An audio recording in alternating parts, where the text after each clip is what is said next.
Hello, everybody, and welcome to the Missouri Valley Football Conference 2-Minute Drill, brought to you by the Holiday Inn City Center in Sioux Falls, South Dakota. Glad to have everybody with us. I'm Jim Powers, and joined as always by the Associate Commissioner of the Valley Football Conference, Mike Kernan. Mike, we go 1-for-1 last week. Let's first talk about South Dakota State.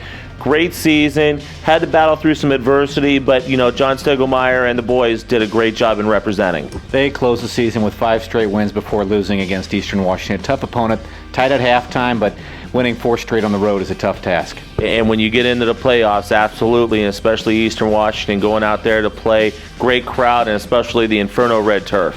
It's a very difficult place to play. Illinois State ended their season there last year. In fact, North Dakota State's last road loss was in the playoffs in 2010, also at Eastern Washington. Let's talk a little bit about the Bison. They take care of their business, again, in front of just a phenomenal crowd up at the Fargo Dome. They get another home game coming up this week. They'll have a tough opponent. Coastal Carolina went to Montana last week, and hardly anybody wins at Montana, so they are road proven, and I think the North Dakota State's going to have a tough test against Coastal. And you talk about individual players for North Dakota State. Marcus Williams, not only we've talked about his defensive prowess in the conference, but he also set a national record this week. He had his 7th return for a touchdown after an interception. That's an FCS record, and of course a conference record. Congratulations to Marcus and the Bison for last week. And some other news coming out of Fargo this past weekend. After the game on Saturday, Craig Bull announces that he's going to move on to the Division I level and take over the Wyoming job.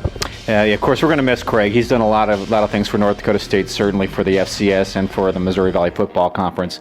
But he goes on to Wyoming. We wish him the best of luck there. And the great thing is, the great folks up at North Dakota State going to let him finish what he started this year. So really, when you look at it, Craig could go out not only winning the Coach of the Year for the region for the last time in FCS, but also win 3 straight national championships. Yeah, on Tuesday, Craig wins the AFCA Regional Coach of the Year. We think he's got a shot at winning National Coach of the Year honors, both in the AFCA and possibly the Sports Network. That'll be announced on the 16th, and we hope he has a chance of doing that. Mike, thanks so much. Let's hopefully do it again next week. Looking forward to it. Thanks, Jim. For Mike Kern, I'm Jim Powers. Glad to have you with us. It's the Missouri Valley Football Conference 2-Minute Drill, brought to you by the Holiday Inn in Sioux Falls, South Dakota.